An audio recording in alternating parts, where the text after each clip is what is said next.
Yo yo yo, halo semuanya, selamat datang kembali di channel Randy Story.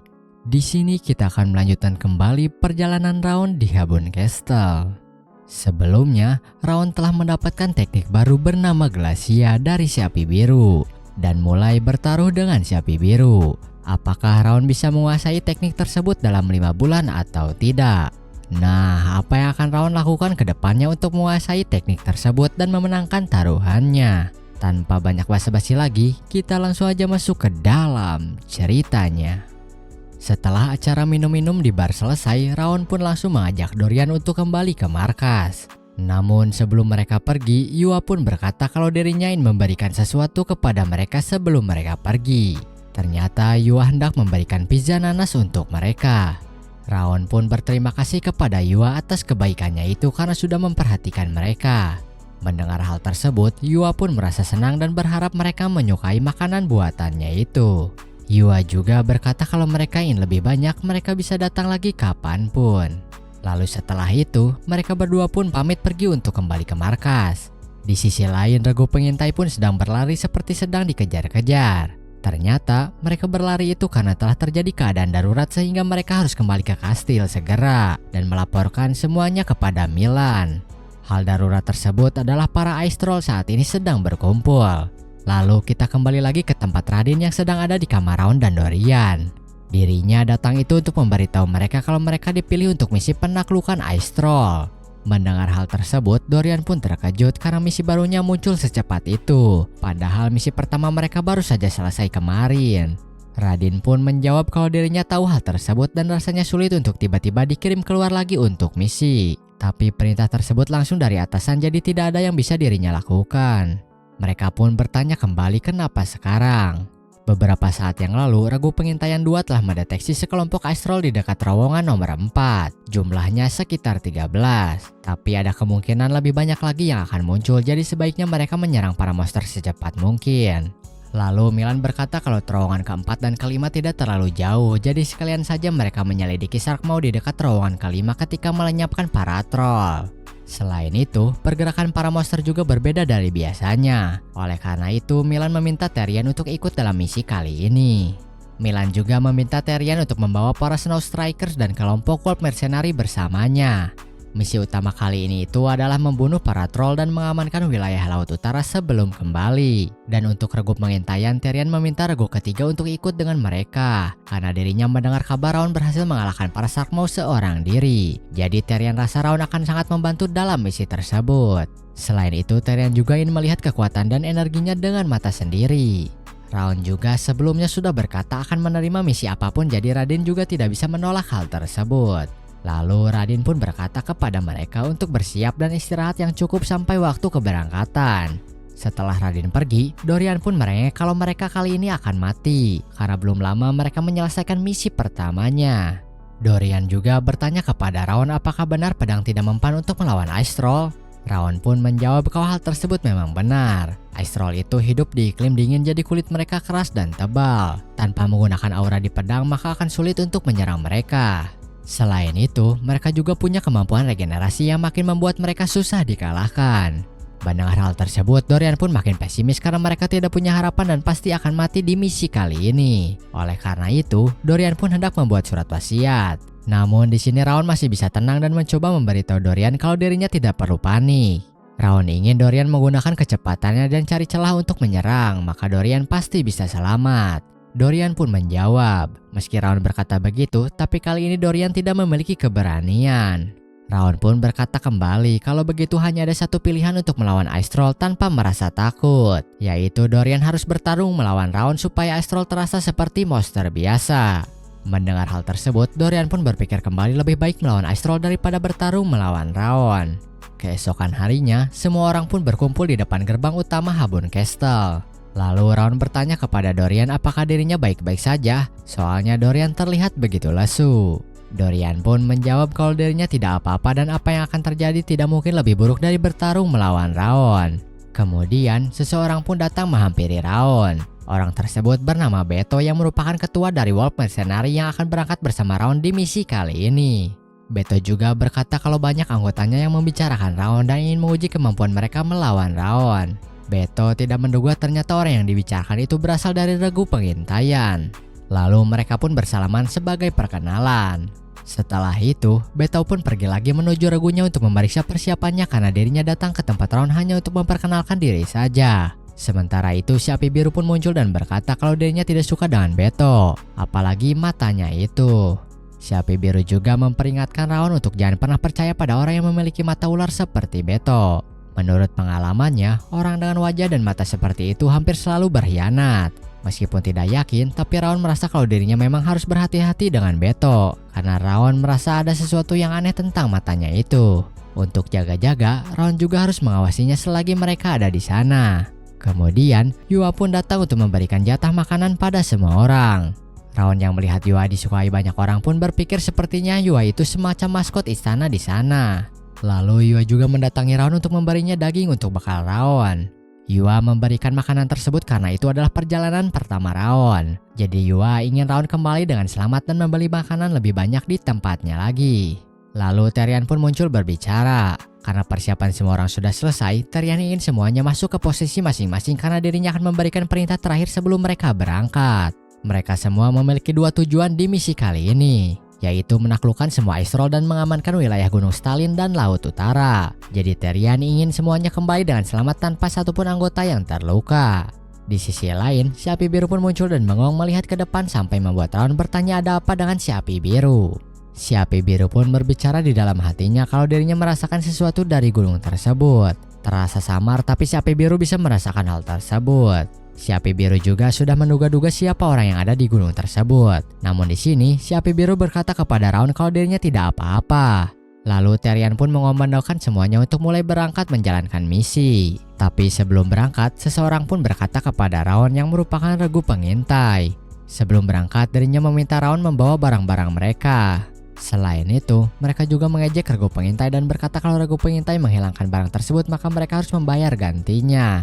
Mendengar hal tersebut, Raon pun bertanya kepada Radin kenapa Snow Striker memberikan barang-barang mereka ke regu pengintaian. Karena ini misi pertama Raon dengan para Snow Striker, Radin pun menjelaskan kalau regu Snow Striker itu adalah pasukan tempur dan harus menyimpan tenaga untuk bertarung. Jadi sejak mereka ditugaskan di Habun Castle, mereka selalu seperti itu kepada regu pengintaian. Radin juga berkata kalau hal tersebut menjengkelkan, tapi mereka tidak punya pilihan lain karena regu pengintaian itu tidak punya otoritas ataupun kekuatan, jadi mereka harus menerimanya begitu saja. Radin juga menambahkan kalau kali ini itu lebih baik dari saat terakhir kali mereka menjalankan misi bersama. Mereka tetap memaksa regu pengintaian untuk membawa barang-barang bahkan setelah pertarungannya selesai. Bahkan pernah ada saat regu pengintaian harus bersih-bersih setelah misi selesai. Radin juga berkata kepada Raon kalau hal tersebut memang tidak adil, tapi tidak ada gunanya juga dipikirkan karena di sana itu peringkat dan kekuatan tidak bisa dibantah. Setelah mendengar semua penjelasan Radin, Raon pun berpikir kalau semuanya itu tidak masuk akal. Saat mereka bersiap untuk bertarung, regu pengintaian itu akan mengintai lokasi. Itu artinya mereka yang pertama beresiko bertemu dengan musuh atau terkena jebakan. Selain itu, mereka juga harus melakukan semua pekerjaan kasar yang diberikan. Lalu Raon pun berkata kalau dirinya berpikir bertarung di garis depan itu berarti ada rasa kesatuan yang kuat. Tapi sepertinya pikiran Raon telah salah. Radin pun menjawab Raon dengan berkata kalau semua itu tidak berlaku terhadap Snow Striker. Kapten mereka yang bernama Edquill lah yang membangun suasana seperti itu. Dirinya bersikap seolah perlakuan seperti itu adalah hal biasa. Setelah tahu tradisi seperti itu berasal dari Edquill, Raon pun berniat untuk menjatuhkannya agar hal tersebut tidak terjadi kembali. Setelah itu, Terian pun melihat keadaan lokasi yang ditargetkan dan merasa terkejut. Di sana benar-benar tidak ada satupun troll yang terlihat dan hal tersebut benar-benar berbeda dengan laporan yang ditulis. Lalu Terian pun bertanya kepada Radin apakah dirinya yakin dengan yang dirinya lihat. Radin pun menjawab kalau dirinya sangat yakin. Dirinya itu melihat 13 Aistro berkumpul di tepi hutan. Mendengar hal tersebut, Edquill pun berkata kalau regu pengintaian memang seharusnya tidak dibiarkan pergi sendirian. Setiap regu seharusnya didampingi oleh satu swordman agar kejadian seperti itu tidak terjadi. Kemudian ketika Radin sedang ingin membela diri, Terian pun memotong perkataannya dan langsung memerintahkan semuanya untuk berpencar mencari jejak para troll dan menggunakan indera mereka supaya tidak ada yang terlewat. Semua orang pun mulai mencari jejak para troll. Beberapa jam kemudian, mereka masih tidak menemukan apa-apa. Di sisi lain, Raon berpikir kalau para monster pastinya sudah lama tinggal di sana dan mengenal area di sana dengan sangat baik. Para Ice Troll mungkin tidak meninggalkan banyak jejak, tapi mereka tidak mungkin menghilang begitu saja. Jadi sepertinya ada seseorang di balik kejadian tersebut dan hal tersebut tidak bisa dibiarkan begitu saja. Lalu Raon pun mendekati Therian untuk meminta izin melihat keadaan sekitar dengan kemampuannya. Mengetahui Raon yang ingin mencoba mendeteksi kondisi sekitar, Edwill pun datang dan langsung mencoba menghentikan Raon. Edwill juga malah menyuruh Raon untuk mendirikan tenda karena matahari sudah hampir terbenam. Therian pun langsung bertindak dengan membiarkan Raon untuk mencobanya. Namun di sini, Edwill masih menolak Raon melakukannya karena benar-benar tidak percaya dengan Raon dan menganggapnya menyia-nyiakan waktu saja. Di sisi lain, Raon pun tidak peduli dengan Edwill dan langsung menggunakan Glacia untuk mendeteksi keadaan di sekitar. Melihat Raon yang terdiam yang sedang menggunakan Glacia, Edwill pun bertanya apa yang sedang dilakukan oleh Raon. Kalau Raon tidak bisa melakukannya, lebih baik membuat tenda saja. Tapi beberapa menit kemudian, Raon pun langsung berdiri dan berkata kalau dirinya menemukan para Ice Troll dan hal tersebut juga membuat Edwill terkejut. Lalu Raon berkata kalau para Ice Troll saat ini sedang berada di arah timur laut dari sisi Gunung Stalin. Lebih tepatnya, mereka berada di dekat ngarai yang penuh salju di sebelah kanan. Semua troll saat ini sedang berkumpul di sana. Mendengar hal tersebut, Edwill pun memarahi Raon dan menganggapnya sedang bercanda karena dirinya benar-benar tidak percaya dengan Raon karena bisa mendeteksi monster dari jarak yang sangat jauh. Namun di sini Raon menjawab Edwill dengan berkata kalau dirinya yakin para troll ada di sana, jadi apa masalahnya? Edwill pun menjawab kalau saat ini bukan waktunya bercanda, jadi apakah Raon bisa membuktikannya? Sementara itu Therian pun langsung menghentikan Edwill yang terbawa emosi. Therian juga langsung bertanya kepada Raon bagaimana caranya menemukan lokasi para troll. Raon pun menjawab kalau dirinya menggunakan teknik pelacakan yang dirinya pelajari dari seseorang yang mengenal gunung dan hutan dengan sangat baik. Mendengar jawaban Raon, Edwill pun makin kesal dan makin tidak percaya lagi Raon bisa melacak posisi monster yang sangat jauh dari posisi mereka saat ini. Jadi Edwill meminta Therian untuk tidak percaya begitu saja dengan Raon. Di sisi lain, Therian pun berpikir kalau yang diucapkan oleh Edwill itu ada benarnya. Apalagi untuk menemukan posisi yang jauh itu tidak bisa hanya mengandalkan indranya saja, terutama bagi Raon yang belum 1 tahun di Habun Castle. Namun Therian melihat tatapan mata Raon yang menunjukkan kalau dirinya bersungguh-sungguh, seolah-olah dirinya bisa melihat menembus segalanya. Hanya satu orang di keluarga Jaeger yang berkeliaran hutan dan pegunungan seolah itu adalah rumahnya sendiri, yaitu Rimmer. Lalu Beto pun muncul setelah mendengar semuanya. Datang-datang, Beto bertanya kepada Raon berapa lama kira-kira mereka sampai di lokasi yang disebutkan. Raon pun menjawab kalau mereka bisa sampai sekitar 30 menit dan mungkin tambah 10 menit lagi jika mereka ingin masuk ke posisi yang menguntungkan untuk bertarung. Mendengar hal tersebut, Beto pun berpikir ternyata Raon sudah sampai bisa memilih tempat yang cocok untuk bertarung. Jadi Beto pun mengusulkan untuk percaya kepada Raon karena matahari terbenam masih 2 jam lagi. Melihat Beto yang mengusulkan hal tersebut, Edwill pun menolaknya, tapi Therian pun memilih untuk percaya kepada Raon dan langsung memerintahkan semuanya untuk pergi ke lokasi yang disebutkan Raon sebelumnya. Setelah itu, Raon pun mendekati Edwill dan bertanya apakah dirinya masih belum yakin. Karena terlihat masih belum yakin, Raon pun langsung menawarkan taruhan dengan Edwill untuk menyelesaikan masalah kepercayaan tersebut. Isi taruhannya adalah kalau Raon menemukan para troll, Regu Snow Striker akan mulai menghormati Regu Pengintaian, membawa barangnya masing-masing, membawa barang Regu Pengintaian dan mengerjakan tugas Regu Pengintaian juga. Namun ketika Raon salah, Raon akan melakukan apapun yang Edwill inginkan tanpa harus bertanya. Setelah mendengar tawaran tersebut, Edwill pun tanpa pikir panjang langsung menyetujuinya dan langsung pergi untuk bersiap-siap. Di sisi lain, Therian juga sedang memberikan aba-aba untuk berangkat menuju ngarai bersalju tempat para troll yang telah dilacak oleh Raon. Kemudian ketika mereka sedang dalam perjalanan, seseorang pun muncul dari atas bukit dan menggunakan jubah. Orang tersebut bertanya-tanya kenapa semuanya sedang menuju ke atas. Hal tersebut bisa mengacaukan rencananya. Orang tersebut juga berpikir sepertinya Regu dari Habun Castle sudah menemukan lokasi para troll dan sedang menuju ke tempat para troll. Mengetahui hal tersebut, orang tersebut pun merasa kesal karena dirinya sudah menghapus semua jejak para troll. Jadi bagaimana mereka bisa tahu kalau dirinya telah menyembunyikan para troll di ngarai bersalju? Karena bahkan seorang ahli yang tinggal di sana dalam waktu yang cukup lama pun tidak akan bisa melacak para troll dalam badai salju.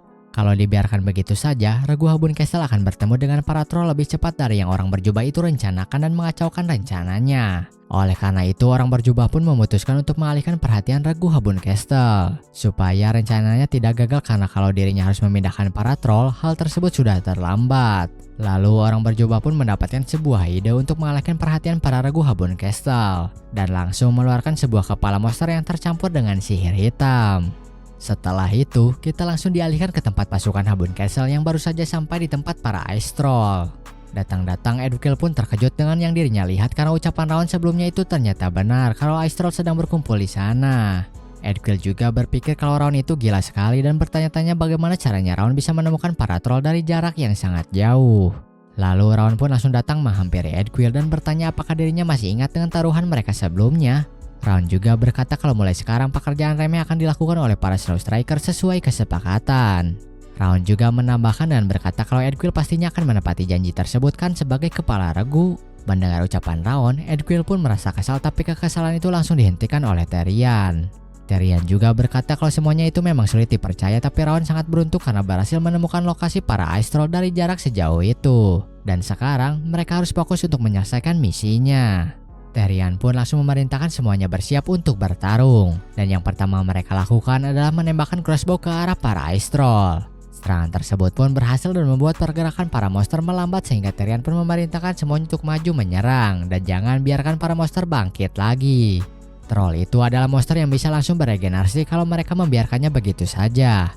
Untuk mengalahkan troll, mereka harus mengincar leher dan jantungnya. Semua orang pun memainkan perannya masing-masing dengan sangat baik sesuai formasi yang sudah mereka latih. Raon yang melihatnya pun bisa tahu kalau regunya itu adalah regu yang sudah sangat berpengalaman. Karena mereka bisa memukul mundur para monster dengan formasi yang ketat dan terstruktur. Namun tidak disangka-sangka, ternyata Beto itu jadi mengerikan saat sedang bertarung. Berbeda dengan kelihatannya.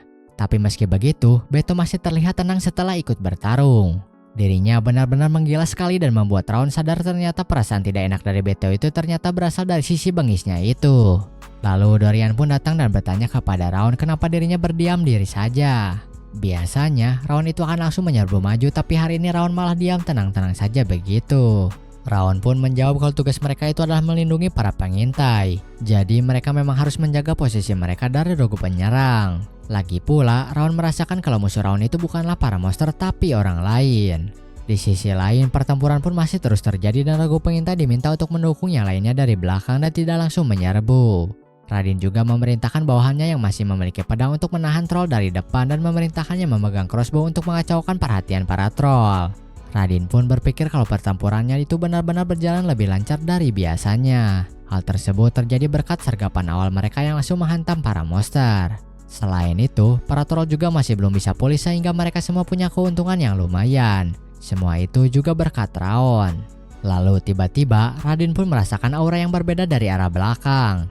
Ternyata itu adalah aura dari Ice Troll Warrior dan Saman yang sedang mendekat. Mereka juga langsung melompat untuk menyerang Radin yang tidak sempat untuk menghindari serangan tersebut.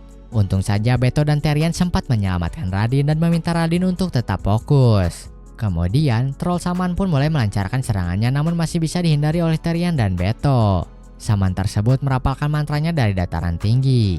Bertarung sambil mengawasi troll Saman itu cukup merepotkan, jadi Therian pun langsung berteriak dan memerintahkan semuanya untuk waspada. Therian juga meminta Beto dan pasukannya untuk menghadapi troll warrior. Sedangkan Edwill dan Snow Striker diminta untuk mengincar Saman tersebut. Di sisi lain, regu pengintai diminta untuk mengganggu troll warrior dan mematahkan mantra troll Saman. Mendengar arahan tersebut, semua pasukan bersiap untuk menjalankan rencananya. Tapi tiba-tiba muncullah orang berjubah yang langsung mengeluarkan mantra Ice Bolt ke arah regu pengintai. Namun mantra tersebut berhasil dihancurkan oleh Raon. Raon juga berkata kalau orang yang dirinya tunggu-tunggu akhirnya datang juga. Melihat Raon berhasil menghalau mantranya dan Therian yang berhasil membalikan keadaan dengan taktiknya, orang berjubah itu pun memuji mereka. Lalu Therian yang kesal pun marah-marah ke arah orang berjubah. Karena ternyata orang berjubah tersebut adalah Eden yang biasa dikenal sebagai Blue Shamanic Demon. Setelah itu, Eden pun langsung mengeluarkan mantranya lagi yang dimana mantranya itu kali ini adalah sebuah kutukan yang membuat tubuh semua orang langsung kaku dan tidak bisa berbuat apa-apa. Eden juga berkata kalau semua yang dirinya lakukan adalah untuk tujuan mulianya yaitu restorasi. Jadi hari ini dirinya akan membunuh semua orang di sana. Lalu ketika Eden hendak menyerang lagi, Raon yang tidak terpengaruh oleh kutukan dari Eden pun langsung menggagalkan serangan Eden. Sampai-sampai membuat Eden merasa heran bagaimana caranya Raon bisa bergerak setelah dikutuk olehnya. Raon pun menjawab kalau dirinya itu selalu bersanding dengan kutukan-kutukan yang jauh lebih buruk dari kutukan yang dikeluarkan oleh Eden. Jadi kutukan tersebut bukan apa-apa bagi Raon. Kemudian, Raon pun menyerang Eden kembali dan berhasil mengenainya karena Eden tampaknya terlalu mengandalkan sihirnya saja sehingga dirinya itu lemah dengan pertempuran jarak dekat. Serangan Raon barusan juga berhasil membuat kutukan Sang Eden menghilang dan membuat semua orang bisa bergerak kembali. Di sisi lain, Edgwill pun merasa heran bagaimana caranya Raon bisa membunuh Eden, padahal kutukan Eden saja bisa melumpuhkan Therian. Lalu Therian pun memerintahkan semuanya untuk fokus kembali karena pertempurannya belum selesai. Jadi Therian meminta semuanya untuk membunuh para monster yang tersisa sebelum mereka semua bangkit. Setelah itu, Therian pun menginterogasi Eden dengan bertanya apa alasan dirinya menyergap mereka. Kalau Eden mau menjawab, maka Therian akan membunuh Eden tanpa rasa sakit. Eden pun menjawab kalau dirinya tidak butuh hal tersebut, dan seharusnya Therian langsung memenggal dirinya saja dari tadi. Lalu Eden pun berkata kembali kalau tujuan dirinya yang sebenarnya itu adalah memecah pasukan Habun Castle, supaya dirinya bisa memberikan hadiah terakhirnya untuk Habun Castle, di mana hadiah tersebut itu adalah runtuhnya Habun Castle akibat peperangan yang akan datang. Setelah berkata begitu, ledakan besar pun muncul di Habun Castle, dan sepertinya Habun Castle benar-benar sedang diserang saat ini. Hal tersebut juga benar-benar membuat Therian yang mendengar ledakan tersebut terkejut. Mungkin cukup sekian untuk video kali ini. Di sini Raon dan pasukan Habun Castle telah berhasil mengalahkan salah satu anggota Eden. Namun hal tersebut hanyalah sebuah pancingan saja agar pasukan Habun Castle terpecah. Nah, apakah Raon dan yang lainnya bisa tepat waktu kembali ke Habun Castle dan berhasil memenangkan peperangan yang akan datang atau tidak? Kita tunggu saja kelanjutannya di video selanjutnya. See you in the next video. Bye bye.